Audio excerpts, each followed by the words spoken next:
필리핀은 FA-50PH 버전을 2014년부터 2017년까지 12대를 구매해 왔는데 아주 만족해서 추가로 12대를 구입한 계약이 오늘 아침 발표되었습니다. 단순히 그냥 수출을 한 것뿐만 아니라 기존의 12대의 FA-50PH 버전에서 더 업그레이드된 부분이 들어갑니다. 곧 이제 KF-21 시제기가 지금 우리 눈앞에 등장할 예정이고요. 한참 조립 중입니다. 그리고 이 내년부터 우리나라 공군에 인도가 됩니다. 이 과정에서 이제 수출 상담도 계속되고 있는데 KTF 15000 첨단 엔진이라 불리고 있는 엔진 국산화의 끝판왕이라 할 수 있습니다. KF-22 보라매 전투기에 이 엔진을 탑재한 게 지금 현재 엔진 개발자들 꿈이자 지금 국책 사업으로 추진되고 있는데,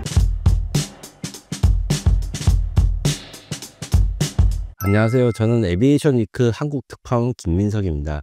에비에이션 위크는 120년 역사의 방위사업 전문 항공우주 주간지로 저는 한국에 있는 K방산 소식을 영어로 지금 소개해드리고 있고, 가장 최근에는 K방산에 투자라는 방위사업 관련 투자 서적을 집필해서 지금 현재 판매 중입니다. 필리핀이 FA-50 12대를 추가 계약했다는 뉴스가 나왔는데요. 어떤 내용인가요? 해당 내용은 원래 필리핀은 FA-50PH 버전을 2014년부터 2017년까지 12대를 구매해 왔는데, 이 구매 과정에서 실전에도 투입도 하고 아주 만족해서 추가로 12대를 구입한 계약이 오늘 아침 발표되었습니다. 그래서 이번 계약은 말씀하신 대로 약 1조 원 가까운 9천억 원 이상의 계약이고, 이제 달러로는 이제 7억 달러 이상 이렇게 돼 있는데, 가장 최근에 이제 올해 들어가서 첫 고정익 수출 신호라고 보시면 되고, 단순히 그냥 수출을 한 것뿐만 아니라 기존의 12대의 FA-50PH 버전에서 더 업그레이드된 부분이 들어갑니다. 이 업그레이드된 부분은 FA-50M이라 불리는 말레이시아 버전, 그리고 FA-50 폴란드라고 하는 폴란드 버전과 비슷한데, 크게 설명을 드리자면 일단 에어-투-에어 리퓨얼링 기능, 이게 무슨 말이냐면 공중에서 공중급유를 받을 수 있게 급유구를 새로 개조한 기능, 요것이 일단 들어가고요. 이 외에 미국 RTX사의 팬텀 스트라이크라는 A사 레이더가 들어갑니다.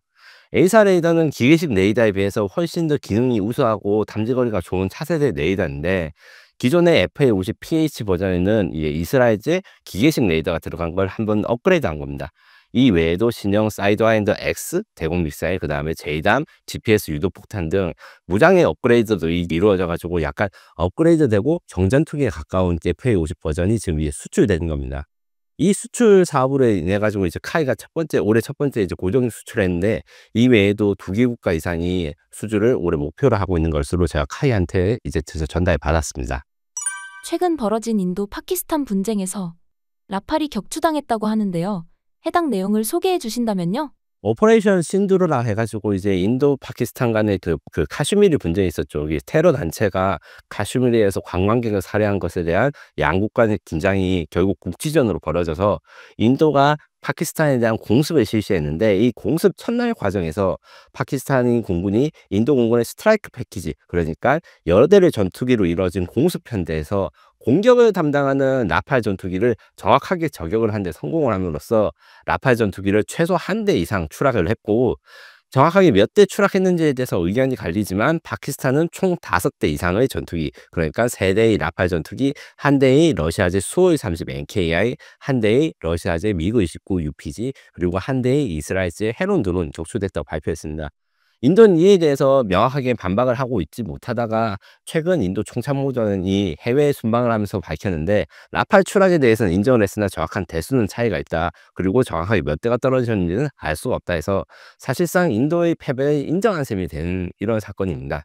여기에서 지금 공대지 작전 중 피격했다, 이게 좀 중요한데, 원래 라팔 전투기 같은 경우에는 다목적 전투기라 해서 현대 전투기는 원래 이제 우리 지금 사용하고 있는 F-15K나 F-35 이전 세대는 나는 공중전만 할 거야, 이런 공대공 임무, 그 다음에 나는 지상공 임무만 할 거야, 공대지 임무, 이렇게 나눠져 있던 것을 필요할 때는 공대공, 필요할 때는 공대지, 이렇게 작전 때마다 이제 무장을 바꾸고 임무를 바꾸는 이제 그 스윙롤이라는 개념이 들어가고, 현재 라팔 전투기라든가 우리 KF-21 같은 경우에 멀티롤, 한 가지 미션에 공대지 공대공 임무를 다 하는 이런 것도 가능하게 되는데, 이번 사건에서는 라팔이 지상 공격 임무를 하기 위해서 장거리 스텔스 순항 미사일인 스칼프 리즈를 장착하고 비행을 했으나, 공중전을 생각하지 않고 있다가 이제 파키스탄의 치밀한 공격에 당해가지고 이렇게 추락된 것이다. 그리고 이 추락의 원인으로 지목되는 것은 중국제 J-10C 전투기야 똑같은 중국제 미사일이 PL-15E 미사일이다. 이래서 지금 중국에서의 반응이 장난이 아닙니다. 이제 중국도 사실 자기 나라 군 무기라든가 이런 데에 대해서 좀 자부심을 가지고 있는 분이 많은데 실제에서 성과를 보니까 완전 축제가 됐어요. 반대로 프랑스 같은 경우에는 뭐 별거 아닌 것처럼 이렇게 이야기를 하고 뭐 주가도 영향이 없는데 아무래도 이제 속으로는 많이 쓰일 것 같고 이 사건의 여파가 현대 공중전의 흐름은 물론 세계 방위 사업에도 미치는 영향이 매우 클 것으로 생각합니다. 중국 전투기가 많은 주목을 받고 있는데 그 성능은 어떤가요? 전투에서 일단 라팔 전투기 추락이 큰 의미를 가지고 있는 것은 중국 전투기에 비해서 훨씬 더 비싸고 고급인 전투기로 인식되었기 때문이에요. 라팔 전투기를 비교 대상으로 해서 먼저 말씀드리면 라팔 전투기는 중국제 J10 전투기에 비해서 엔진도 더 많은 쌍발 엔진을 가지고 있고 가격도 거의 3배 정도 비싸다. 그러니까 중국의 J10C 전투기는 5천만 달러 이상 가격, 그 다음에 라팔 전투기는 거의 1억 5천만 달러에 달하는 가격. 근데 어떻게 이겼는가? 우선 전문가들이 지금 평가를 수정한 것은 중국의 전자장 기술 그리고 전자장비 능력이 대단히 발전된 것을 인정해야 된다. 원래는 낙후된 전자장비나 이런 성능 때문에 이 레이더 성능이라든가 미사일이 제대로 멀리 쏘지 못할 거라 했는데 이번에 멋지게 증명을 해버렸고 그렇기 때문에 J10C의 A사 레이더가 이제 라팔의 레이더보다 더 좋은 거 아니냐 이런 의견도 있는데 요거는 조금 더 검증이 필요하고 다만 이제 J10C 미사일이 라팔 전투기에 격추할 때 썼던 PL-15E 미사일이라는 것은 듀얼 펄스라는 로켓 그러니까 기본적으로 로켓은 한 번 연소가 되면 끊을 수가 없어요. 하지만 로켓과 로켓 이 내부에 격벽을 만들어서 타이밍을 조절하면 한 번에 쭉 발사하는 것보다 훨씬 더 긴 사거리를 달성하고 있습니다. 대한민국도 이 기술을 보유하고 있고요. 요것을 적용한 거 한 번, 그 다음에 탐색기라 불리는 이 미사일이 스스로 적을 포착할 때 쓰는 A사 레이더 탐색기와 PL-15에 있는 것이 추락된 잔해에서 발견이 됐습니다. 이것은 현재 중국이 더 앞서 나간 것이기 때문에 좀 경계가 필요하고 이 두 개의 성능 때문에 J10C가 최소한 이제 4.5세대 전투기의 기본적인 능력을 갖췄고 이제 사용 환경에 따라서 같은 4.5세대 전투기라면 운용자가 누구인지에 따라서 성패가 갈라지는구나 이런 교훈을 얻게 되었습니다. 이번 공중전으로 인해서 방산업계 반응은 어떤가요? 말씀드린 대로 지금 중국의 AVIC라고 하는 J10C 제작사의 주가는 지금 하늘 높은 줄 모르고 올라가 있습니다. 그 단순히 주가만 올라간 게 아니라 이제 바이럴이라고 하죠. 이게 제품이 소문이 돌면 이제 인기가 늘어나듯이. 그래서 사실 수출 상담에서 굉장히 우리의 위협이 돼서 걱정이 되는데 요게 대해서도 이제 좀 연구를 해보고 조사해본 결과 일단 이집트 공군이 좀 관심을 보이고 있어요. 이집트 공군은 원래 미국의 원조를 받아가지고 대부분 군사 전략 그러니까 무기들을 수입하고 운영했는데 얼마 전에 중국의 공군이 이제 이집트에 원정을 와서 원정 훈련을 같이 해가지고 거기에 또 J10 전투기가 있었습니다. 그래서 지금 중국은 이제 J10 전투기 수출을 굉장히 드라이브를 걸고 있는 상태고 인도네시아도 원래 라팔 전투기 42대 우리 KF-21을 이제 구매를 했으면서 동시에 이렇게 해서 참 원상이 많았는데 라팔 전투기를 구매를 안 하고 J10을 만들 수도 있다? 구매할 수도 있다? 이런 이야기들 정확하게 말하지는 않았지만 이런 걸 시사하는 발언들을 해서 지금 프랑스에서는 대단히 긴장하고 있어요. 물론 J10C 전투기가 이번 사건이 일어났다 해서 무조건 좋은 전투기로 잘 팔릴 거라는 것은 아닙니다. 중국제 무기는 기본적으로 중국산 외 무기와의 호환성을 보장하는 게 힘들고 그 다음에 파키스탄이 승리한 게 단순히 전투기가 좋아서 그런 것이 아니기 때문이거든요. 이 승리의 배경에는 잘 알려지지 않았지만 일단 파키스탄이 정보전에서 우위를 가진 게 가장 중요합니다. 공개된 이제 기자회견에서 이제 전투가 끝난 후 파키스탄 공군 장성들은 프랑스 라팔 전투기를 사용하는 인도 공군 조종사가 서로 닉네임이나 콜사인 이런 이제 별명을 붙이는 것을 해서 고질라 1이 어떻게 추적당하고 있다. 고질라 4가 어디 있느냐. 이런 식으로 무전 내용을 다 자신들이 다 듣고 있었다는 걸 이야기를 했거든요. 즉 파키스탄군은 이제 공격이 시작할 때 몇십 대의 비행기가 날아오는데 이 중에서 라팔 전투기가 무엇인지 바로 이게 식별이 가능했고 이 식별이 가능했고 정보가 분류가 되니까 바로 먼 거리에서 바로 쏠 수 있었다. 이것은 단순히 이제 무기 체계의 성능이 아니라 이제 각 나라의 그 전쟁 준비 그다음에 공중전에 대해서 준비, 정보전, 인지전 이런 데서 파키스탄군이 아주 큰 활약을 했다. 그렇기 때문에 단순히 전투기로서 승패가 중요하다는 게 현대전이 아니고 시스템을 잘 구축하고 정보를 잘 얻는 사람이 이긴다는 것을 잘 보여준 거라서 제가 보기에는 일시적으로는 중국 전투기의 인기가 좀 올라갈 수 있는 것은 사실이고 우리가 이해된 대비를 해야 된다고 봐요. 하지만 대한민국 무기의 장점이 가성비와 낫기 그리고 신뢰성 요거에 대해서 운영을 하면서 이제 증명을 해나가면 이런 중국 전투기의 도전도 이겨낼 수 있을 것이라 봅니다. KF-21 양산 1호기가 곧 나온다고 하는데요. 관련 상황을 전해주신다면요? 얼마 전에 최종 조립 행사라는 게 진행됐습니다. 전투기는 엄청 비싼, 그러니까 1,000억 원이나 하는 그 부품이지만 다 수작업입니다. 로봇이 뭐 일부 부품 공정을 하지만 자동차가 찍어내는 것이 아니에요. 여기서 부품을 모아서 조립을 시작하고 정밀하게 계측을 해서 최종 조립 단계, 이제 조립이 끝나면 날아갈 수 있는 준비가 됐다, 이런 행사를 해가지고 곧 이제 KF-21 시제기가 지금 우리 눈앞에 등장할 예정이고요. 한참 조립 중입니다. 그리고 이 조립이 끝나고 난 다음에 시험 평가가 끝나면 내년부터 우리나라 공군에 인도가 됩니다. 이 과정에서 이제 수출 상담도 계속되고 있는데, 얼마 전에 제가 이제 방금 말씀드린 필리핀의 FA-50 수출과 연계되는 이제 KF-21 수출권, 동남아시아 고객 한 건, 중동 고객 한 건에 대해서 굉장히 좀 좋은 이야기가 오고 있는 것을 최근 방산 전시회라든가 이런 사람들 다 소문에서 좀 오르고 있고요. 물론 이제 전투기 구매라는 게 굉장히 오래 걸리고 시간이 많이 걸리는 겁니다.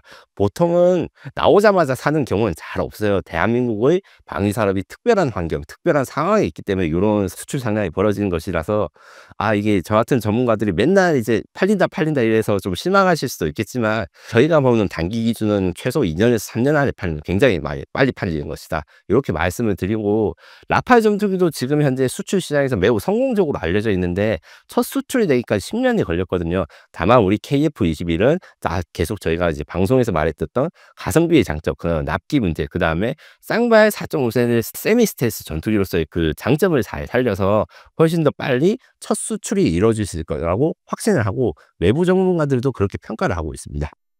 KF-21 외에 최근 한국 기술로 만들어진 엔진이 주목받고 있다고 들었는데요. 어떤 엔진인가요? KTF 5500 엔진이 이제 곧 최종 조립을 앞두고 있고 시민들한테 선을 보일 건데, 요게 대해서 설명을 드리자면 KTF란 건 코리아 터보팬 엔진의 줄말이고, 5500이면 5500 파운드, 이제 항공기는 전부 다 야드 파운드 뭐 인치 요는 단위 있어가지고 추력이 파운드라 해서 5500 파운드를 출력을 내는 한국산 터보팬 엔진이다, 이렇게 말씀을 드릴 수 있습니다. 이것이 국내 최초의 장수명 항공기용 터보팬 엔진이라고 이야기하는데, 이 말이 무슨 뜻이냐, 우리나라는 지금까지 터보팬 엔진 계속 만들었어요. 만들었어 99%, 거의 100%라고 해도 마찬가지인데, 다 유도무기, 미사일에 쓰였습니다. 미사일의 특징은 뭐겠습니까? 일회용 사용이기 때문에 수명이 그렇게 길지 않아도 돼요. 재사용을 상정하지 않고 만들었기 때문에 기술력이 좀 낮고 쉽게 만들 수 있는데, 장수명 제트 엔진에 가면 이제 이게 굉장히 이야기가 달라집니다. 한번 쓰고 난 다음에 계속 쓰고 계속 비행을 할 때 고장이 없어야 되고, 신뢰성을 유지하는 게 굉장히 정밀하고 어려운, 최고의 어려운 기술인데, 여기에 대해서 우리가 처음으로 도전한 게 이 KTF 5500 엔진이고, 아무래도 처음 도전하다 보니까 우리나라의 첫 터보팬 제트 엔진을 사람이 탄 비행기보다는 이제 무인기에 먼저 적용할 예정입니다. 이것은 국방과학연구소와 대한항공이 지난 봄에 공개한 로어스라고 하는 무인 편대기에 곧 탑재될 예정인데, 이것은 쉽게 말해서 로얄 윙맨, 그 윙맨입니다. 윙맨. 내가 사람이 탄 유인 전투기를 충직하게 지켜주는 가디언의 역할을 하는 이런 무인 전투기에다가 우선 장착을 할 것이고, 요거에 대해서 지금 완성은 올해까지는 될 것 같고, 장착 후 비행은 올해는 좀 어렵고 내후년쯤에 이제 진행될 것 같은데, 제가 알기로는 이번 가을에 이루어지는 이제 서울 에어쇼 기간 동안에 실물이 공개될 수 있을 것입니다. 여기서 KTF 5500이 프로젝트의 끝이 아닌데, 여기서 또 엔진 추력을 더 크고 좋은 엔진으로 업그레이드하는 이런 계획들이 지금 로드맵이 세워져 있습니다. 그 다음 로드맵은 KTF 1만 파운드 엔진이고, 1만 파운드 엔진이 완성되고 난 다음에 KTF 15000, 이것이 바로 첨단 엔진이라고 불리고 있는 엔진 국산화의 끝판왕이라 할 수 있습니다. 왜 끝판왕이냐면, KTF 15000부터 시작해서 우리나라의 유인 비행기, 그러니까 KF-22 보라매 전투기에 이 엔진을 탑재한 게 지금 현재 엔진 개발자들 꿈이자 지금 국책 사업으로 추진되고 있는데, 이렇게 될 경우에는 우리 KF-22 전투기가 수출 금지, 그러니까 익스포트 라이센스에서 굉장히 자유로워져요. 잘 알려지지 않은 이야기지만, 무기를 수출할 때 항상 이 무기에 들어가는 핵심 부품들의 수입이나 공급이 굉장히 중요합니다. 수출길이 막히는 경우가 굉장히 있고, 요거를 막기 위해서 우리나라는 전체적으로 국산화를 하는데, 예를 들자면 K9 자주포가 잘 팔리고 있는데, K9 자주포에 들어가는 엔진이 독일산이기 때문에 특정 국가에 수출을 못하는 문제가 있었어요. 최근 그걸 해결하기 위해서 STX 엔진에서 국산 1000마력 디젤 엔진을 만들어서 지금 수출이 성공되는데, 똑같은 그 개념으로 우리 KF-21에도 국산 엔진이 들어가면 우리 마음대로 수출을 할 수 있고 수출 제한을 받지 않고 자유롭게 수출할 수 있는 것을 가지게 된 게 진정한 항공기 전투기 기술력을 가진 국가다, 이렇게 말씀드릴 수 있는 날이 앞으로 빠르면 10년 이렇게 옵니다. 10년이 왜 빠르냐고 이렇게 말씀하시는 분도 계실 수 있는데, 전투기 개발이 엔진 개발이 이렇게 빠르게 이루어진 것도 이제 대한민국만이 이룰 수 있는 겁니다. 가령 인도 같은 경우에는 비슷한 칼바리 엔진이라고 하는 ACA 테자스 전투기, 국산 전투기에 탑재한 엔진 계획을 20년 넘게 가지고 있었으나 이게 잘 진행되지 않아서 결국에는 미국 제너럴 일렉트릭의 도움을 받고 있거든요. 한국은 그에 비해서 10년이란 계획, 그리고 3조 원대의 예산으로 해서 만든다는 게 다소 무리일 수도 있다. 야, 이걸로 이 기간이 맞아? 이렇게 말씀하시는 분도 있어요. 다만 KF-21을 통해서 우리나라가 대형 무기 도입, 무기 개발 사업을 스스로 잘 해낼 수 있다는 것에 대한 확신이 있기 때문에 그 다음 마지막 여정으로 이제 엔진의 국산화를 준비하고 있다, 이렇게 이해하시면 됩니다. 만약 국산 엔진 개발에 성공한다면 어떤 경제적 효과가 있을까요? 제가 앞서 말해서 이 스포트 라이센스를 해결할 수 있다 했는데, 요게 대해서 정확하게 이야기하면 수출 시장에서 미국 수출 시장의 미국의 경쟁에서 이겨낼 수 있는 여러 가지 방법이 있습니다. 미국이 직접적으로 야, 한국 너네 어느 나라에 무기를 팔지 마, 이렇게 하는 경우 잘 없습니다. 대신에 수출 규제를 아주 교묘하게 해서 스스로 포기하도록 만듭니다. 이게 어떤 일이 있었냐면 2000년대 초반, 그러니까 2010년대에 노르웨이에서 전투기를 사려고 하는데, 스웨덴제 그리핀 전투기야 이제 미국의 F-16 전투기, F-35 전투기들이 경쟁을 붙였어요. 그런데 미국 정부가 노르웨이에 있는 대사관한테 가서 야, 우리는 스웨덴에 엔진을 안 팔 거니까 걱정 말고 세이지, 요런 외교 전문을 보냈다가 위키리크스 사태라고 있습니다. 미국의 대규모 비밀 외교 전문들이 공개된 사태에서 그게 까발려진 거예요. 미국이 이런 식으로 이제 무기 수출에서 장난질 치는구나. 요런 것을 국산 엔진 들어가면 처음부터 알 수 없게 되니까 미국 입장에서는 우리 엔진을 쓴 것보다 우리 수출 허가를 내주는 게 훨씬 더 이득이다, 이렇게 태도가 바뀔 수도 있고, 수출 협상에서 이렇게 주도할 수 있게 된다면 미국 업체의 협력도 오히려 더 좋아집니다.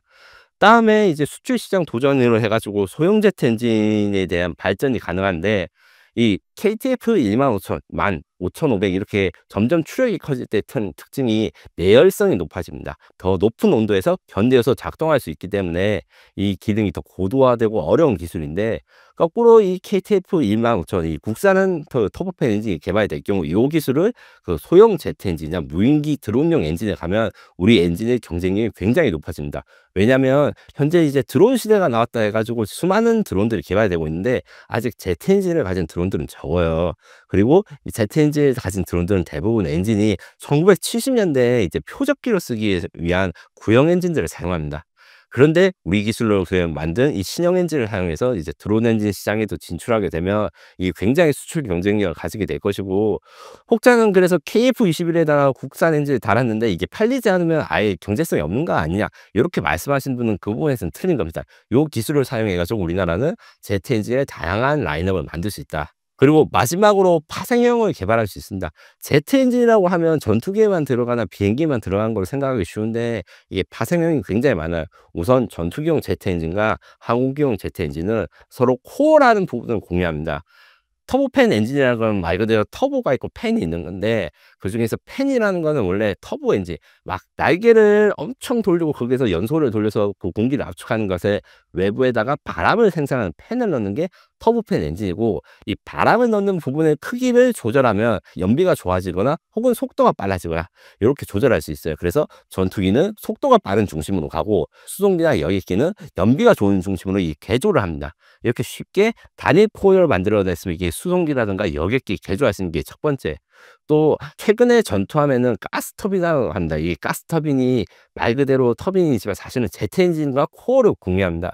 요걸 사용해서 이제 우리나라의 KDDX 구축함이라든가 차세대 전투함에 국산 엔진까지 달면 KF-21 전투기뿐만 아니라 전판까지 완벽한 국산화를 달성하게 되는 효과도 있고, 이제 미래에는 이제 대대나 4단급 이런 지휘소에서 발전기 차량을 가지게 될 겁니다. 왜냐? 이제 시제 전쟁이 드론과 AI가 발달하는 뿐만 아니라 레이저 무기들이 지금 속속들이 발생하고 있어요. 레이저 빔뿐만 아니라 이제 고에너지 무기라 해 가지고 HPM이라고 하는 마이크로웨이브를 쏴 가지고 전자기를 무력화시키거나 이런 전자기 무기, 빔 무기들이 전쟁에서 쓰일 건데, 그래서 이제 야전 부대에도 발전기가 필요할 때 요 엔진을 사용해서 발전기를 만들어서 이제 부대에다가 전력을 공급해 주고, 요런 부대를 사용할 수 있는 확장성이 큰 사업이라고 생각하시면 됩니다. 트럼프 정부에서 주한미군 철수 얘기가 많이 나왔는데요. 현재 어떤 상황인가요? 5월 23일 월스트리트 저널에서 익명 관리를 인용해서 주한미군이 4,500명이 축소한다. 지금 2만 예천 명이 있는데 거의 4분의 1이 빠져나간다는 보도를 해서 크게 문제가 됐었는데, 확인해 보니까 제이비어 브런슨 주한미군 사령관이 이제 5월 28일 날 전혀 그런 논의를 한 적 없고, 우리가 그런 논의를 한 적이 없는데 좀 가짜 뉴스를 퍼졌다, 이렇게 부정을 강하게 했어요. 다만 이제 이 4,500명의 규모가 구체적이고 장소도 이제 보도된 내용이 괌이라든가 아니면 미군 지역으로 이전한다는 거라서 이게 좀 의심이 아직 있고, 그리고 주한미군 사령관도 미군 구조 개편에 대해서는 항상 열려 있고, 그것은 주한미군만 병력을 줄이고 늘리고 이런 문제가 아니라 미군 전체의 이동이라든가 편제 개편에는 항상 일어날 수 있다. 그러니까 약간의 여지를 준 것이죠. 그래서 결론적으로 말씀드리면 주한미군 감축은 지금은 일어나지 않으나 요게 협상이라든가 외교 부분에서 얼마든지 일어날 수 있는 일이다, 요런 불안감이 있는 것은 사실이다, 이렇게 말씀드릴 수 있습니다.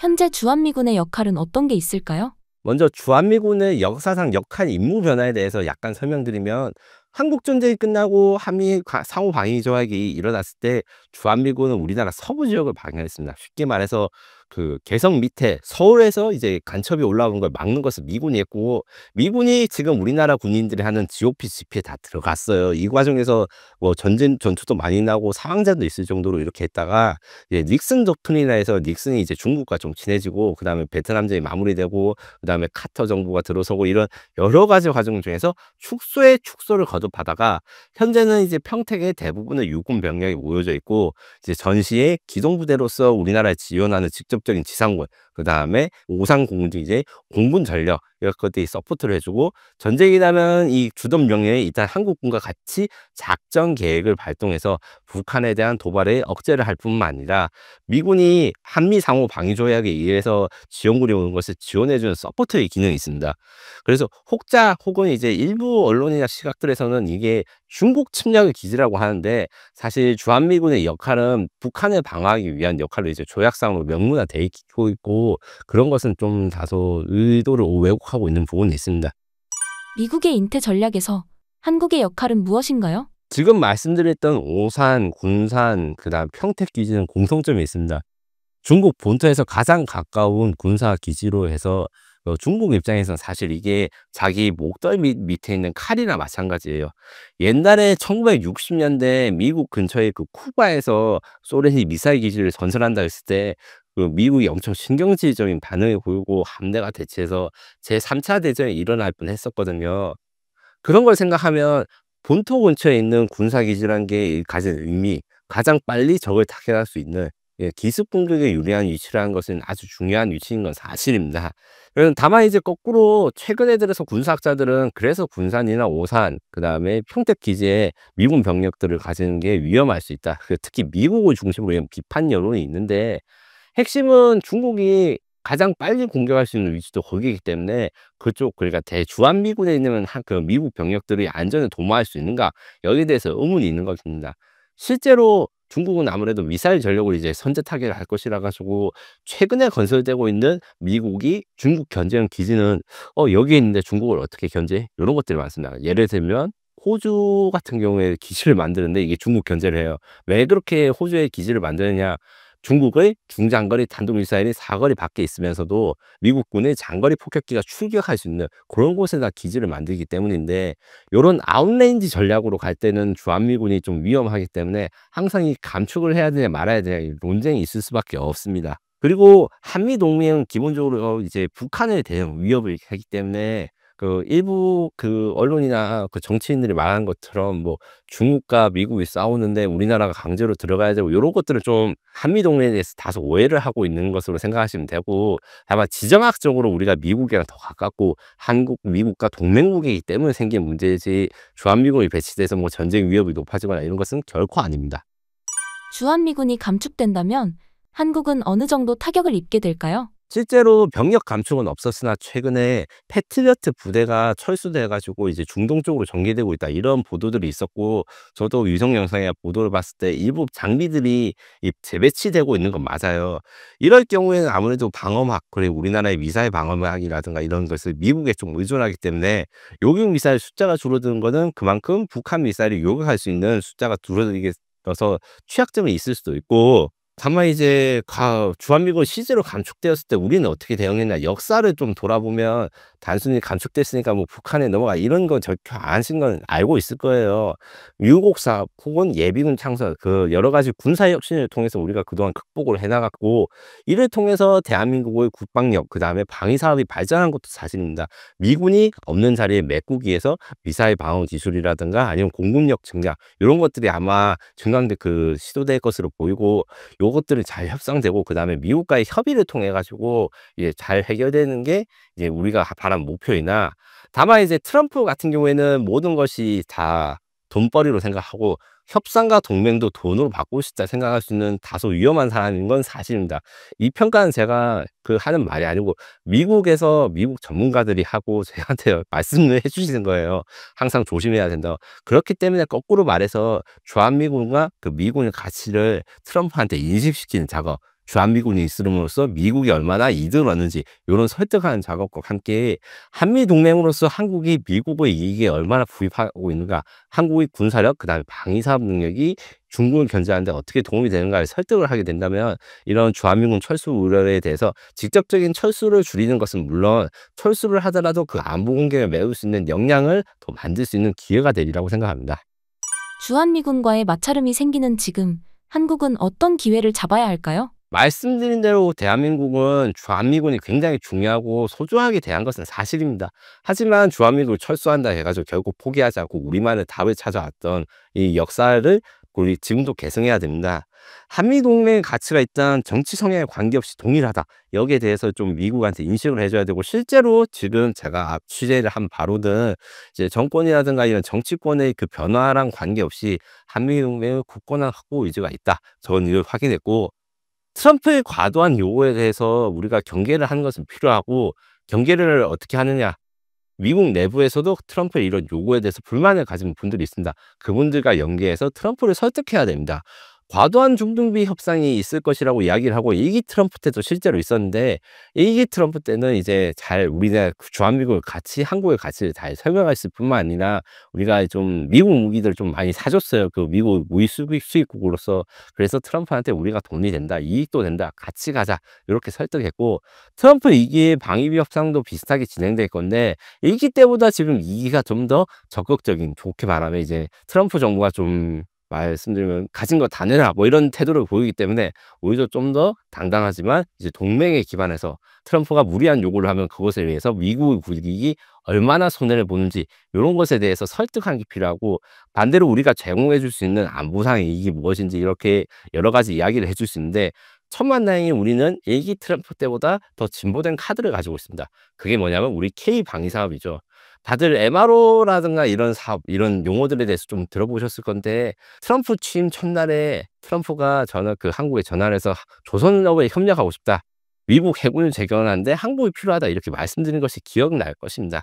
이게 뭐 하나오션이나 HG 현대중공업한테 당장 무기를 사거나 배를 산다 이런 의미는 아닌데, 미국 조선업의 그 생산 능력이나 이런 걸 복구하기 위해서 우리가 도와줄 수도 있고, 그리고 미국 해군 함대를 유지하기 위한 MRO 사업에 우리가 많이 협력을 해서 이미 성과가 나오고 있는 사업입니다. 그래서 대한민국이 안전하고 한미동맹과 주한미군이 있을수록 이득이 된다. 왜냐하면 미국 해군의 함대의 능력과 조선 능력이 강해질 수 있다, 우리가 동맹국이기 때문에. 요것을 설득하는 과정에 있으면 트럼프가 좋지 1기 때보다 좀 과격한 내용을 하더라도 우리가 또 슬기롭게 헤쳐나갈 수 있다, 저는 이렇게 확신하고 있습니다. 그리고 일부 언론들은 이제 이번 기회에 미국이 철수한 대신에 핵무기를 가지자, 핵무기가 미군을 대신할 수 있다 이렇게 말씀하시는 분도 있는데 결론적으로 말해서 핵 없고 주한미군이 있는 한미동맹이 있는 한국이 한미동맹이 없는 핵 가진 한국보다 더 안전합니다. 핵무기가 강력한 무기고 이것이 대량 살상 무기인 건 맞지만 결국엔 동맹, 그냥 국제사회에서 지원, 그다음에 전쟁 지속 능력, 협력 이런 다층적인 가치를 가진 게 한미동맹이기 때문에 협상을 통해서 우리의 주권을 가져야 된다. 그러니까 대한민국 원자력 주권 향상에 대한 협의 요거는 저는 맞다고 생각해요. 그리고 일본과의 형평성을 가지거나 대신에 그걸 대가로 이제 트럼프는 또 요구를 할 것이고 우리가 그걸 들어줘야 되는 것인가 할 때 무조건 우리나라의 핵 주권을 사측고 가지고 핵무기만 있으면 모든 게 다 해결된다. 요런 생각보다는 정확하게 경중을 따지고 어떤 것이 중요한지 따지고 합리적인 방향으로 이 우리 원자력 주권 찾는 협상, 그다음에 미국과의 방위 협상을 연계했으면 좋겠다. 이런 말씀을 꼭 드리고 싶습니다.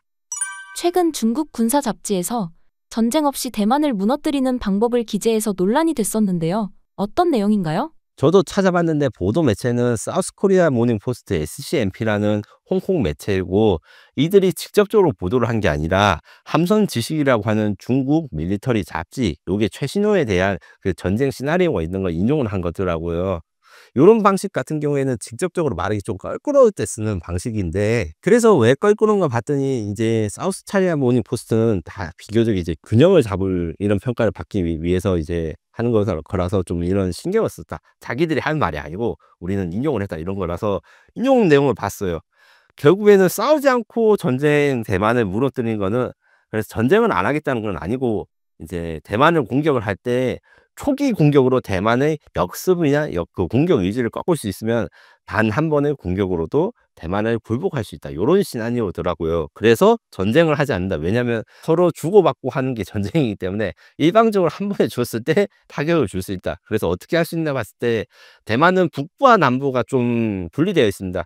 그 남부의 가오슝, 북부의 타이페이 이렇게 공간에 이런 것도 분리되어 있는데 북부의 발전소, 교통신, 교통 인프라를 한 번에 미사일 공격 파괴를 했을 때 북부의 변전소 3개만 파괴도 수도 타이페이가 정전할 확률이 99.7%다.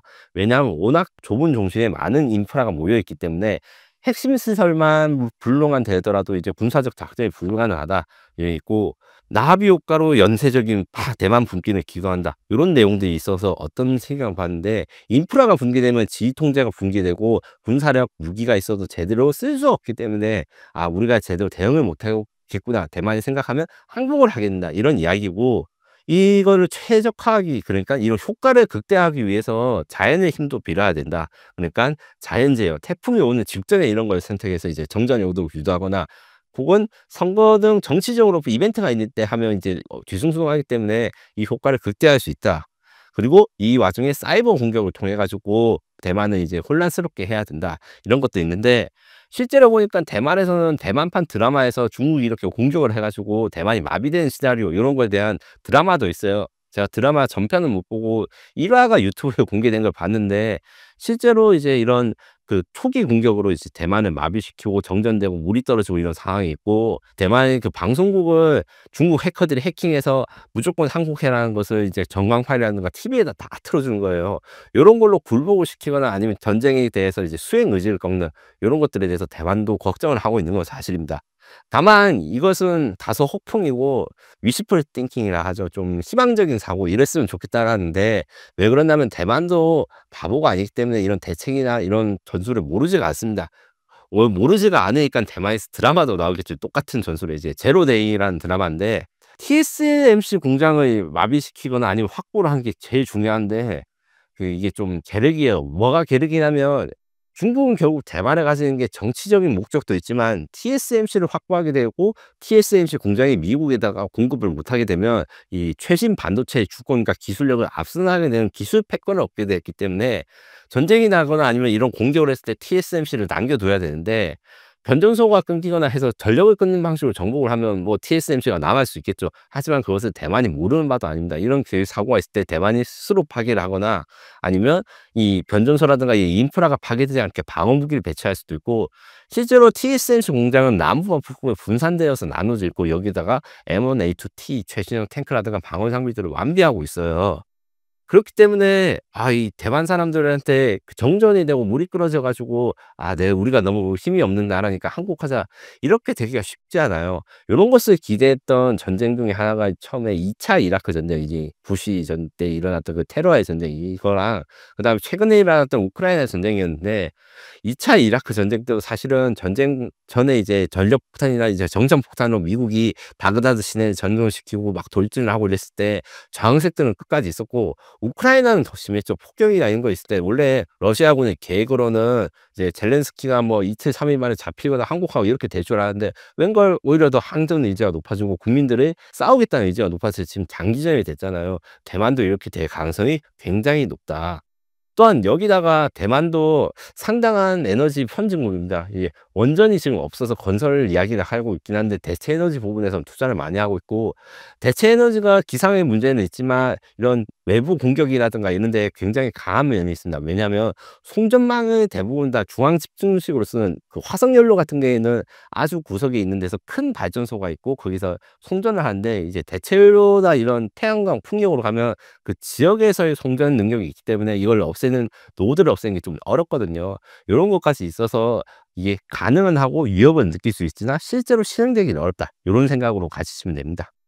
이번에 새로운 정부가 들어서면서 군사에 대한 칼럼을 하나 쓰셨다고 하셨는데 어떤 내용인가요? 저는 군사 쪽에서도 방위사업 전문가이기 때문에 우리나라 지금 방위사업이 어떻게 새 정부에서 이제 해결해야 될 목표 3가지 요런 것들을 제시를 했는데, 첫 번째로는 지금 현재 방산 수출이 좀 답보 상태에 있어요. 뭐 물론 올해 주식은 많이 올랐지만 사실 방위사업은 정부의 역할이 굉장히 중요하고, 올해 상반기 동안 사실 그거에 관계없이 기능을 잘 못했던 거는 그냥 팩트입니다.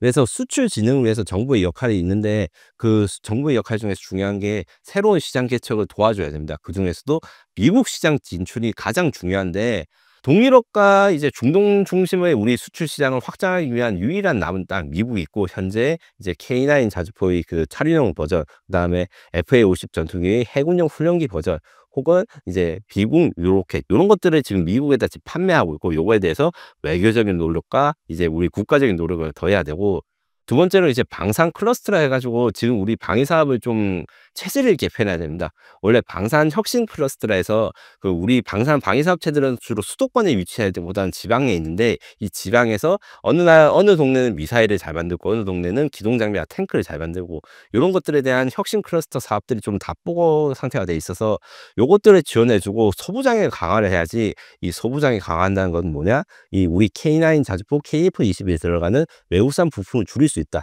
이것이 단순히 가격 경쟁력만 늘어날 뿐만 아니라 수출 그 승인 이 부분에서 장점이 있어서 요기에 대해서 노력을 경주해야 되고, 마지막으로 우리가 지금 목표로 해야 되는 한국 방산의 혁신 목표, MRO 산업을 발전시키고 고도화시켜야 됩니다. 앞서 말씀드린 대로 지금 함선 MRO가 좀 잘 이야기가 되고 있으나, 아직까지는 전투함 MRO, 그러니까 이지스 전투함, 뭐 항공모함 구축함 이런 것들은 할보고 있지 않고 이제 지원함들은 시작되고 있어요. 물론 미국의 평가는 대단히 좋습니다. 이 납기에 이렇게 할 수 있다니 하면서 놀라워하고 있는데, 정치적인 협상과 이제 그 빅딜이 있어야지 우리가 미국 이지스함이라든가 전투함 이거 가격도 비싸고 이제 물량도 많은 요것들을 할 수 있고, 지금 함선 MRO 이야기만 나오는데 함선뿐만 아니라 중요한 게 또 전투기에 대한 MRO, 그러니까 그 항공 MRO도 굉장히 중요합니다. 이 부분에서 태평양 공군이라든가 다른 나라 공군들 그 MRO에 대한 그 산업 유치가 중요해서 MRO 사업을 한국 방산의 차세대에 또 맞거리를 한다면, MRO는 정기적으로 수리를 받아야 되는 것이고, 이게 인력이 많기 때문에 고용 성장 물론, 그다음에 우리나라의 시스템 방산 시스템이 다른 나라에 인식되거나 이제 합쳐지는, 우리 뗄래야 뗄 수 없는 관계가 되는 거죠. 이런 것들이 좀 더 발전해야 된다, 이렇게 좀 말씀을 드리고 있습니다. 한국형 공대공 미사일의 진행 상황을 말씀해 주신다면요? 공대공 미사일은 크게 단거리와 중거리로 나눠집니다. 단거리 같은 경우에는 우리가 탑건 영화를 보시면 알겠지만 가까운 위드인 비주얼 레인지라 해서 눈에 보이는 거리에서 미사일을 쏜 단거리 미사일인데, 이게 말이 눈에 보이는 거지 20km 이상 갈 수 있습니다. 요 같은 경우에 단거리 공대공 유탄 2를 개발 시작하게 돼서 2032년까지 4,300억을 들여서 개발할 건데, 지금 해군이라고 하는 함대공 미사일이 있어요. 요거는 이제 배에 탑재해 가지고 적의 미사일을 요격할 수 있는 미사일인데, 요거를 개조하고 이제 좀 유럽 스타일로 바꿔 가지고 그 만든 공대공 미사일이 있는데, 특징이 에로 BL, 에로 AL 뭐 이런 기능도 있습니다. 쉽게 이야기를 하자면 내 시선에 따라서 적을 조준하거나 이래서 일단 적이 어디 있는지 모르는데 일단 쏘고 난 다음에 헬멧을 돌려 가지고 적을 조준해서 하면 이게 락온이 돼서 맞추거나 아니면 발사 이전에 락온을 해 가지고 내가 쏘고 난 다음에 이걸 그 신경 안 쓰고 바로 이탈해 버려. 요런 기능들이 기본적으로 있고 기동성이 굉장히 뛰어납니다. 50G 이상의 기동이 가능하다는데 G가 무엇이냐면 중력 가속도고 일반적으로 우리 그 놀이공원에서 2, 3G라고 하고 그다음에 이제 전투기 같은 경우는 9G 정도가 한계라고 하는데 요 50G 이상의 기동을 할 수 있기 때문에 일정 거리 내에서는 적 미사일이 절대 회피하지 못합니다. 그리고 첨단 적외선 탐색기를 사용해서 적외선 카메라가 정밀하게 적을 식별해서 영화를 보시면 알겠지만 체프 플레이어라 해가지고 막 그 뿌려 열출 열원을 방출해가지고 교란을 하거나 이런 건데 이렇게 속지 않을 수 있습니다. 그 다음에 중거리 공대공 유도탄 같은 경우에 현재 기초 연구가 벌어지는데 중거리 공대공 유도탄은 옛날에는 한 60km 이상 걸어야 된다 생각했다가 지금 이제 150km도 가야 된다, 뭐 몇백 킬로 가야 된다 이런 이야기가 많아요. 현재는 이제 기본적인 기술, 이 멀리 갈 수 있는 기술로 해서 덕티드 로켓 기술이 열심히 연구되고 있는데 이 로켓이 뭐냐? 로켓은 원래 산화제한 연료로 썩입니다. 그 산화제라는 건 쉽게 말해서 산소를 공급할 거나 아니면 아예 액체 산소 이런 게 있고 그다음 연료가 있고 이걸 결합해서 연소가 되는 것인데 이런 산화제라든가 액체 산소 탱크가 없이 공기를 빨아들인 다음에 그 고체 연료를 연소시킨 것을 덕틸 로켓이라 합니다. 이렇게 되면 장점이 뭐냐? 산화제랑 고체 연료, 액체 연료가 있는 거를 공간을 늘릴 수 있고 산소가 따로 필요 없기 때문에 연소 시간이 굉장히 길어집니다. 얼마나 길어지냐면 일반적인 로켓 미사일의 경우보다 3배 연소 시간이 길어지면 사거리가 3배 늘어난다고 볼 수 있죠. 그래서 요것들이 사실 미티어 미사일이라고 지금 KF-21에 달리게 되고 얼마 전에 비행 시험, 그 실사격 시험에서 성공한 이 미사일에 적용이 됐는데 이게 그 인도 파키스탄 전쟁에서 활약한 PL-15 미사일보다 사실 사거리가 더 깁니다. 요런 것 때문에 이제 잘 활용이 될 것이고 무엇보다 데이터 링크랑 에이사 탐색기 기술이 연구됐는데 이게 무슨 기술이냐면 에이사 탐색기는 말 그대로 전투기 KF-21 전투기에 들어가는 에이사 레이더를 그대로 수술 소형화해 가지고 그 미사일 레이더에 들어가는 거예요. 그러면 이 미사일이 스스로 적을 찾아낼 수 있습니다. 요게 또 인공지능 알고리즘 같은 게 도입될 것이고 혹은 통신을 통해서 야 미사일 너 어디 있냐 전투기랑 통신을 통해서 조용하게 발사를 하거나 혹은 정보를 교류하면서 명중률을 높일 수 있는 이런 기술들이 보유되는데 지금 현재 같은 경우에는 이게 돈이 개발비가 많이 들어서 좀 사업 타당성 조사가 들어가지만 곧 진행될 것으로 보이고 왜냐하면 수입산 미사일이 이제 20억에서 40억 굉장히 비싸기 때문에 이 국산화 의미가 굉장히 깊습니다. 이게 진행되고 나면 KF-21은 무장에 대해서 거의 완벽한 국산화를 이루게 되고 수출 경쟁력뿐만 아니라 북한이라든가 주변국 경쟁에서도 좀 공중전에서 좀 안심을 하게 될 것이라 기대되고 있습니다.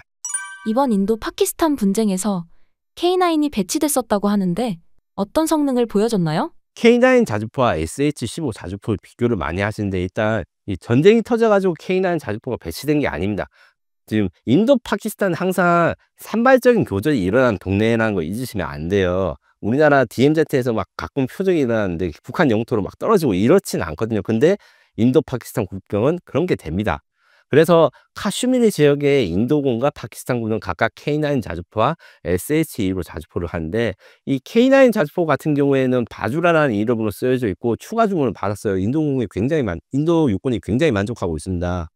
왜 그런가 봤더니 기존의 그 러시아제 자주포보다 엔진 파워가 좋고 신뢰성이 있어서 산악 지방에서도 문제없이 이동할 수 있을 뿐만 아니라 잘 보호되어 있어요. 발사를 하거나 이럴 때 자동화된 포탄 장전 장치 거기다가 사람이 장약만 집어넣는데 이 과정에서 피해가 없던 적의 공격으로부터 막을 수가 있다.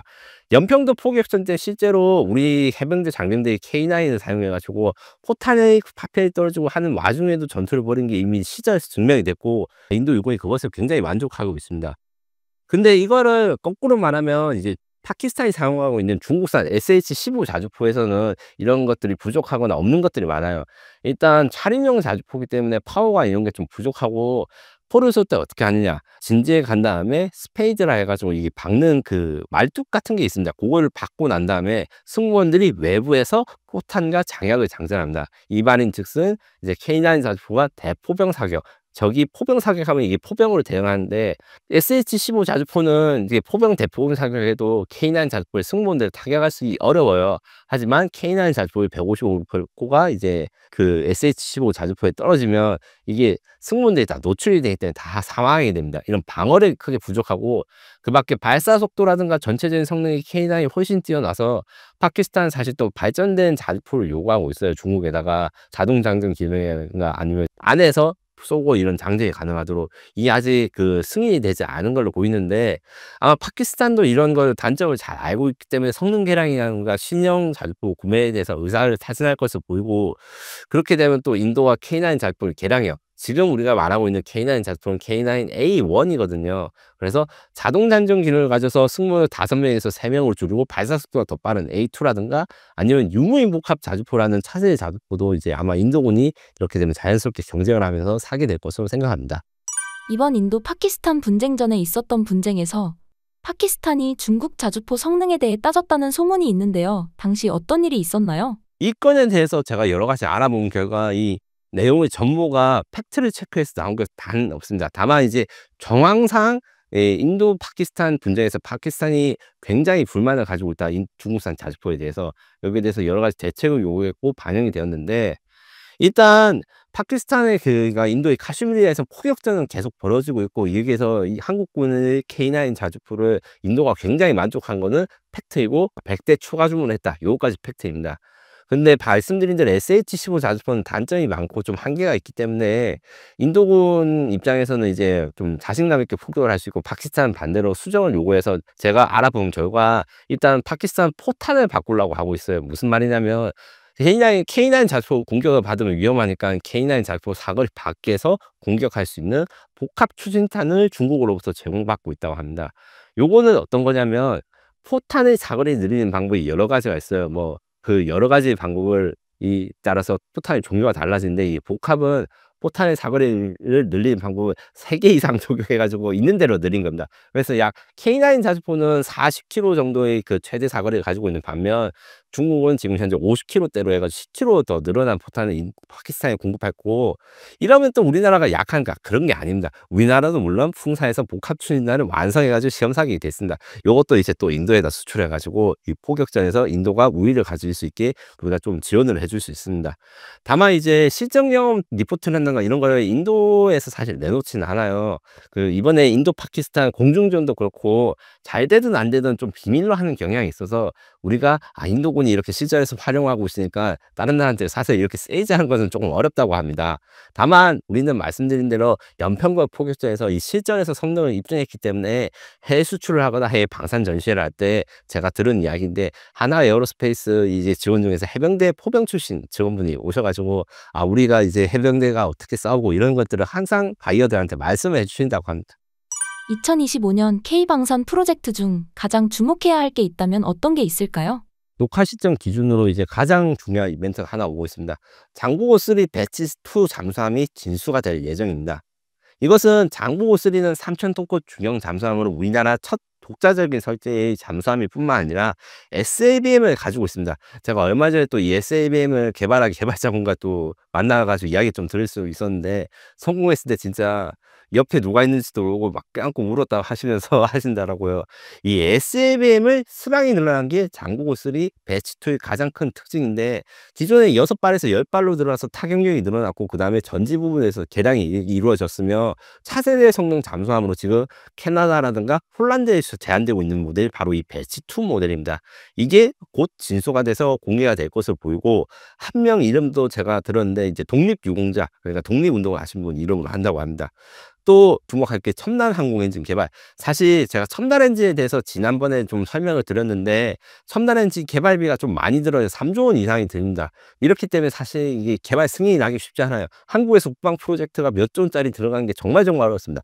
KF-X, K 보라배 전투기는 승인받는데 10년이 걸렸습니다. 제가 20대부터 이걸 추진해야 된다 이렇게 했다가 지금 40살 다 돼서 지금 비행하는 그런 건데 근데 당연하죠. 돈이 이제 한두 푼 들어간 게 아니니까요.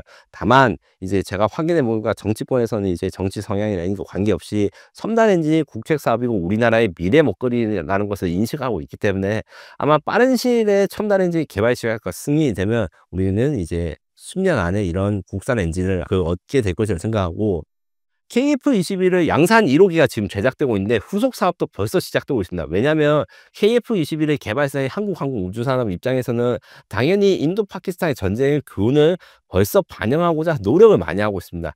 이게 낙스라고 하는 프로젝트 혹은 KF-21EX라고 하는데, 낙스라고 하는 거는 KF-21뿐만 아니라 KF-21이 사용하게 되는 인공위성부터 무인기까지 여러 가지 체계를 모으는 말이고, KF-21EX는 이 낙스라고 하는 체계 속에서 개량된 KF-21을 의미하는 건데, 이게 아직까지는 좀 지지부진해요. 왜냐하면 개발이 일단 블록 1부터 완료하는 게 먼저이기 때문에.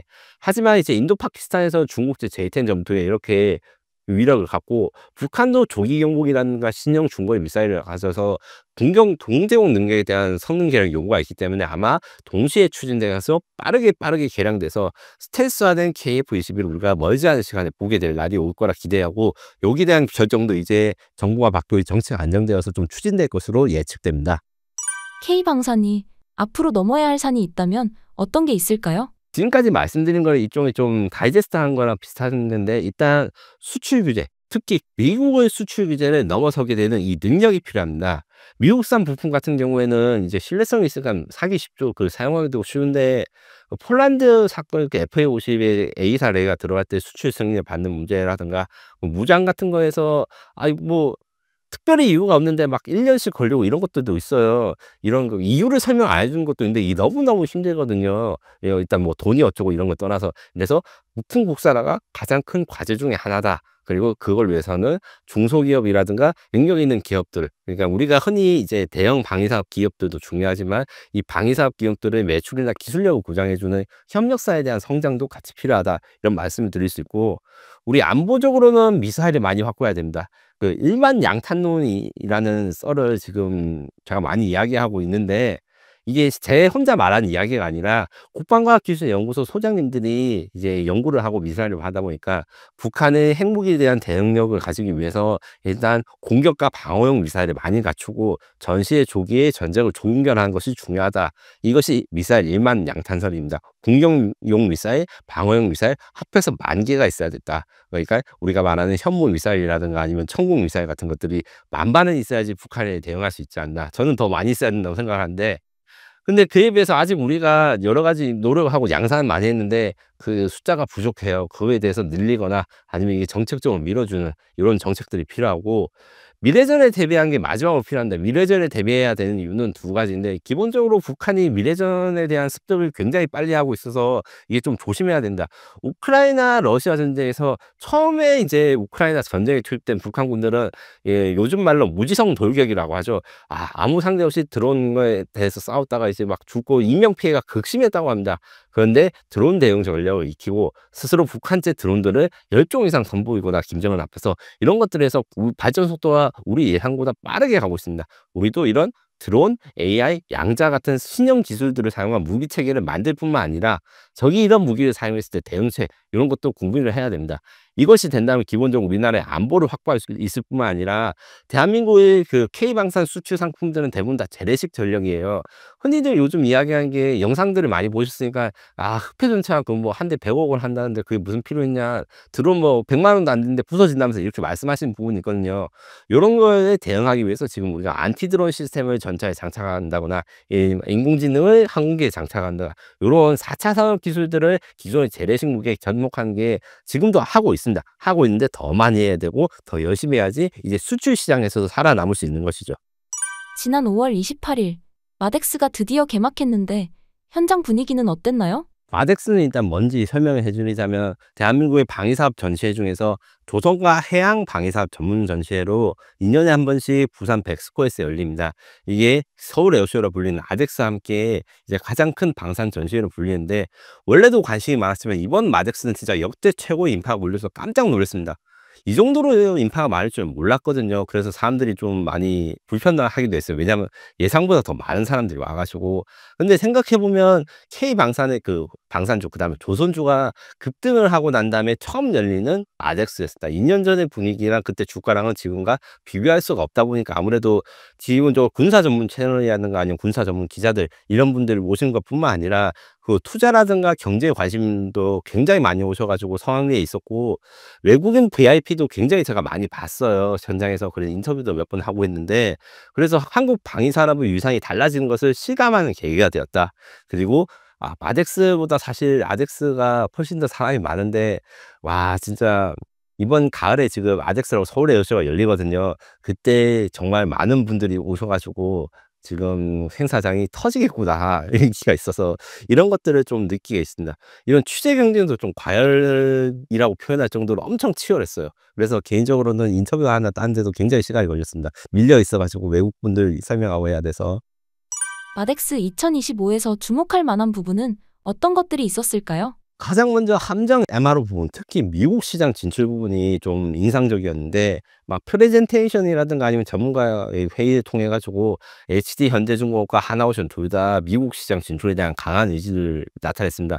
지금 현재 이미 그 보급함이나 이런 비전2 함선에 대한 MRO가 진행되고 있고 그 성과가 매우 좋은 걸 홍보하는 것은 물론 이제 납기량 가격에 대해서 우리가 얼마나 뛰어난지도 홍보를 했는데 가령 HD 현대중공업의 경우 이지스 구축함을 만드는 데 드는 시간이 미국 대비 거의 시간이나 비용이 3분의 2밖에 안 든다. 30% 이상 절감할 수 있다. 이런 것들을 이제 홍보하면서 해외 수출 시장에 굉장히 노력을 기울였고 그다음에 이슈가 되는 게 국내 사업으로서는 무인전력 지휘 통제함이라는 게 있습니다.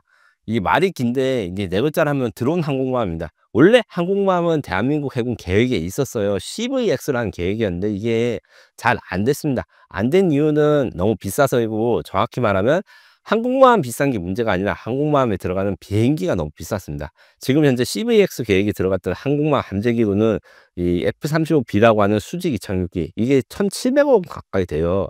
그리고 KF-21N이라는 우리 보라매 전투기의 함상형 이런 것들을 고려했는데 보라매 전투기는 또 가격이 싸서 좀 어느 정도 생산성이 맞는데 보라매 전투기를 항공모함에서 운영하려면 캐터필트라고 하는 사출기가 필요합니다. 이 사출기는 옛날에는 증기를 썼다가 현재는 전자기 그러니까 그 자기부상 열차 원리를 활용해 가지고 가속시킨 게 있는데 이게 기술력이 굉장히 높게 필요하고 한국이 일단 이 개발할 때 좀 어려움이 있어요. 좀 기술력이 높은 게 필요합니다. 그래서 답보 상태에 있다가 해군에서 생각을 바꿨죠. 왜냐하면 최근에 드론의 유용성이 유명해지고 무인 전력을 사용하는 게 중요해지니까 그래서 드론을 운영할 수 있는 항공모함이 유무인 전력 지휘 통제함입니다. 그래서 마덱스에서 제일 관심을 가진 게 HD 현대중공업과 하나오션의 그 무인 전력 지휘 통제함 디자인인데 HD 현대중공업의 HCX23 플러스 이 무인 항모는 진짜 SF로에 나올 디자인이었습니다.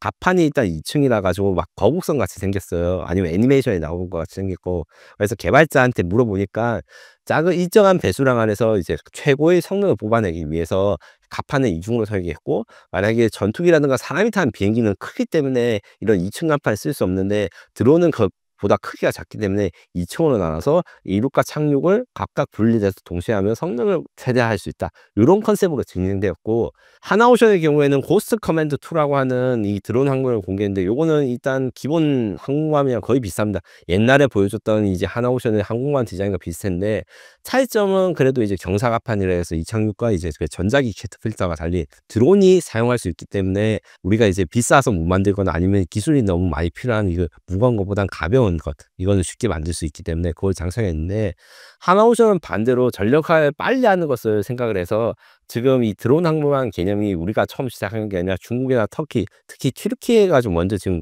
추진되고 있거든요. 그런 것들을 추종해서 보수적인 디자인으로 빠른 전력화가 되도록 만들어졌다. 또한 상륙 작전도 같이 할 수 있게 수리온 해병대 기동헬기나 상륙 공격 헬기 혹은 상륙함을 탑재할 수 있는 다목적 배우 만들어졌다. 그래서 어느 쪽이 지금 승자를 잡을지 좀 기대해 봐야 되는데 어느 쪽이 돼도 이게 좀 치열하게 경쟁을 하고 아마 한 척이 2조 원이 넘을 거거든요. 그거 같은 경우에는 그래서 이제 경쟁을 해가지고 어떤 디자인을 좀 관전할 수 있는 포인트가 될 것 같습니다.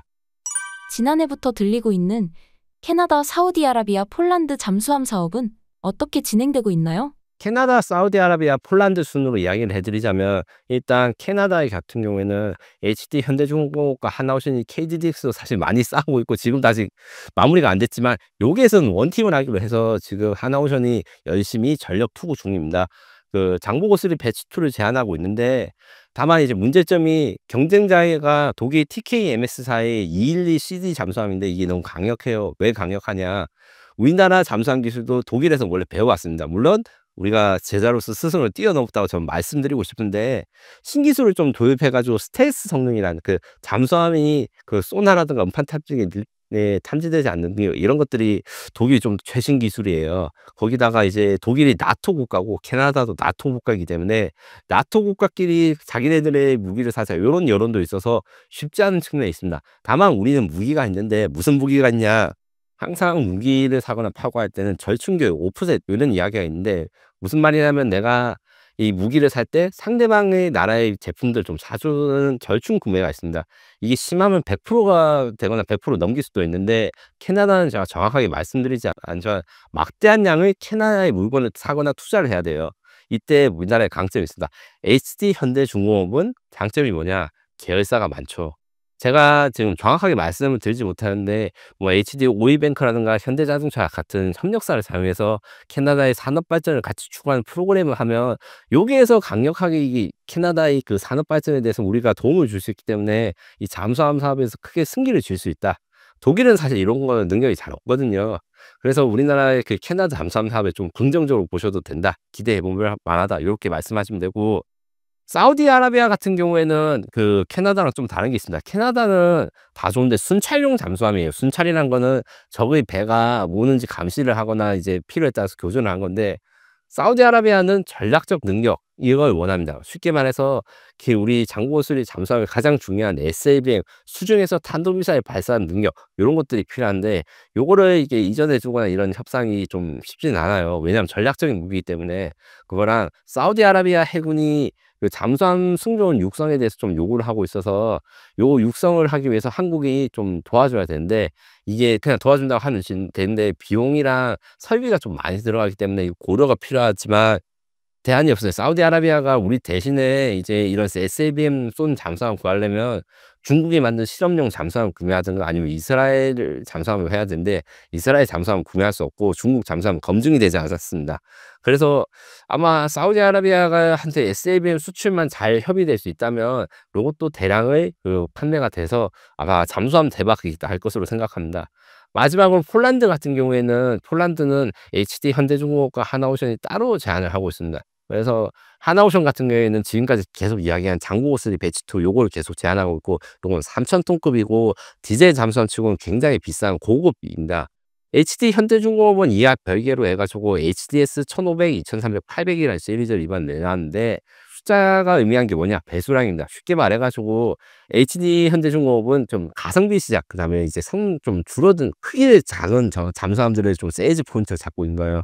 가령 이제 장보고 3 대비 이제 뭐 절반 이하 가격으로 2척을 살 수 있다. 한 척 사는 가격, 이렇게 제안을 하거나 해서 지금 하고 있는데, 저는 폴란드가 이제 하나오션이나 HD 현대중공업 제안 둘 다 긍정적으로 보고 있다고 알고 있고, 다만 이제 아무래도 나토끼리 해결하자는 문제 때문에 프랑스랑 독일의 위협이 그 잠수함들이 계속 그 압력을 가해요. 나토끼리 같은 걸 써야 된다.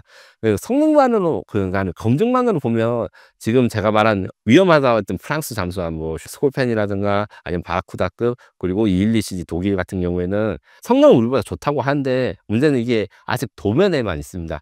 실전에서 나오려면 한 10년 걸려요. 우리는 대신에 지금 현재 우리 동해 바닷속을 운항하고 있고, 이 점을 잘 설득해 가지고 수출 시장에서 도전하고 있다. 이렇게 생각하시면 됩니다. 한국의 핵 잠수함 추진 가능성은 어떻게 보시나요? 우선은 그 지금 일부 언론에서는 장보고 잠수함이 원자력 잠수함으로 추진될 것이라고 하는데, 제가 확인해 본 결과 장보고4는 이제 길이 80m, 이제 무게 3,000톤급 잠수함, 그다음에 첨단 함형을 적용한 잠수함으로 이미 설정이 되었고, 이 말인즉슨 장보고4는 원자력 잠수함이 아닐 것이다, 이렇게 말씀을 드릴 것입니다. 이게 오해가 생긴 게, 이제 하나오션의 미래 잠수함 컨셉 중에서는 좀 대형 원자로도 탑재할 수 있는 잠수함을 이거 했는데, 요거를 정부에서 제안하거나 해군이 이제 요구를 해서 만든 것은 아니고, 하나오션의 기술력을 확 보여주기 위한 수단, 요거였다고 합니다. 그러면 언제 핵잠수함을 만들 수 있냐, 그리고 핵잠수함이 필요하냐, 요 이야기를 해야 될 시점이 있는데, 이게 핵잠수함이 좋긴 좋습니다. 거의 원자력 잠수함과 디젤 잠수함 성능상을 비교할 수 없어요. 디젤 잠수함이 제일 오래 연속 잠수할 수 있는 게 우리 장보고 3 잠수함인데 한 달 정도 잠수할 수 있어요. 근데 원자력 잠수함은 3개월 이상 사실상 무한히 잠수가 가능합니다. 이 오래 잠수할 수 있는 게 왜 중요하냐면 그 잠수함이 바닷속에 있다가 땅 위에 스노켈이라 해서 공기 흡입구 이런 거에 노출하게 되면 저희 항공기라든가 위성이라든가 배에 잘 바로 탐지될 수 있거든요. 그래서 굉장히 위험합니다. 이것 때문에 생존성에서 원자력 잠수함이 중요한데 문제는 가격이 5배에서 10배 이상 걸리고 제작 기간도 10에서 15년 정도 굉장히 길어요. 더 큰 문제는 핵폐기물을 어떻게 할 것인가 이 문제가 있습니다. 이게 영국이 지금 원자력 잠수함을 10척 정도 보유하고 있는데 이 문제가 있어요. 어떤 문제가 있냐면 원자력 잠수함 다 쓰고 퇴역을 시켰는데 이게 원자력 해체를 못합니다. 해체할 공간과 시간이 없어서 어떻게 하느냐. 스코틀랜드 항만에다가 퇴역한 잠수함들 그대로 넣고 있어요. 근데 스코틀랜드가 이거 독립하겠다. 왜냐 원래 이제 영국 연방의 왕국이라 돼 가지고 이제 자치권을 보장받았는데 야 이 원자로 방사능 나온 거를 우리나라 그러니까 스코틀랜드에 짬 때리면 어떡해 하면서 막 반대 운동이 일어나고 독립 운동이 일어날 정도로 있거든요. 이게 작은 나라가 그래서 원자력 잠수함을 확보하는 게 쉽지가 않고 우리나라 지금 원자력 잠수함 연료도 농축률의 20%를 확보하는 게 목표라고 하거든요. 이런 경우에는 이제 6년에서 7년마다 잠수함을 반으로 갈라 가지고 연료를 넣고 다시 용접을 해야 된다. 잠수함을 반으로 가른다는 게 얼마나 힘든 일이냐면 잠수함은 500에서 700m까지 들어가야 될 때 강도가 높죠. 이 용접한 그 사이에 크랙 일어나면 그냥 바로 가라앉습니다. 물론 그럼에도 불구하고 원자력 잠수함이 강력한 건 맞는데 대한민국이 진짜 핵무기를 보유할 필요가 있을 수도 있고 그런 주장을 하는 분도 있죠. 근데 핵무기가 없는 상태에서 이 원자력 잠수함을 가지면 원자력 잠수함이 가지고 있는 미사일 그러니까 SLBM 이야기를 했는데 이 화력은 F-15K 전투기 한 대에 한 번 폭격하는 거랑 거의 차이가 없습니다.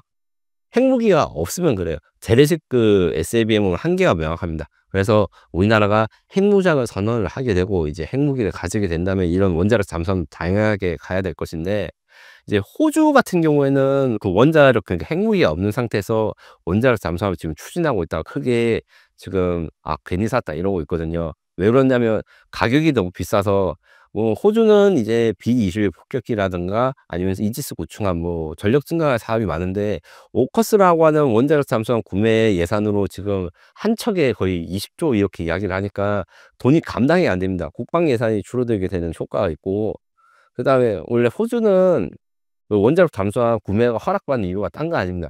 거기는 탈원전을 해 가지고 얘들은 원자력 잠수함을 줘도 이걸로 이상한 짓을 못 할 거야. 이렇게 NPT라고 하는 그 핵물질 규제하고 있는 국제적인 단체에서 봐줬거든요. 한국은 안타깝게도 원자력 능력이 너무 뛰어납니다. 사실 이제 핵 잠재력이라고 하는데 일본보다는 떨어지지만 우리가 원자력 기술들이 굉장히 선진국이고 발달이 되기 때문에 오히려 이걸 받기가 어려운 것이죠. 얘네들은 출면 너무 능력이 좋기 때문에 불안한 거예요. 물론 트럼프가 딜을 해 가지고 너네들 핵무기를 뭐 허락하고 이렇게 해 줄게 이런 딜을 갈 가능성이 없지는 않습니다. 하지만 그 대가로 우리가 줘야 되는 게 핵무기 보유보다 더 많을 수도 있으면 이건 좀 고려해야 됩니다. 최근 북한이 구축함 진수에 실패했다는 뉴스가 있었는데요. 어떤 사건이었나요? 지난 5월에 남포에서 최현호라고 하는 차세대 구축함 5,000톤짜리 구축함을 진수를 했고 북한이 청진에서 똑같은 배 입원함을 건조하려고 건조식을 하고 김정은이 참가를 했는데 김정은이 직접 참가하는 상황에서 사고가 났어요. 무슨 말이냐면 배는 진수라는 걸 압니다. 진수라는 걸 배를 다 만들고 물에 띄우는 행사인데 원래는 도크라 해가지고 뭐 욕조같이 생긴 거에다가 배를 만든 다음에 물을 채워넣어서 띄우는다. 이 설비가 없을 경우에 사이드 런치라는 방식을 사용하는데 쉽게 말해서 그 땅에서 만들고 난 다음에 레일로 바다에 물에다 떨궈 가지고 그냥 풍덩 빠지게 하는 거예요. 요걸 시도를 했다가 풍덩 빠지게 하는 과정에서 한미랑 한소의 그 타이밍이 안 맞아서 일부는 땅에 걸리고 일부는 바다에 들어가서 이제 그 옆으로 뉘인 겁니다.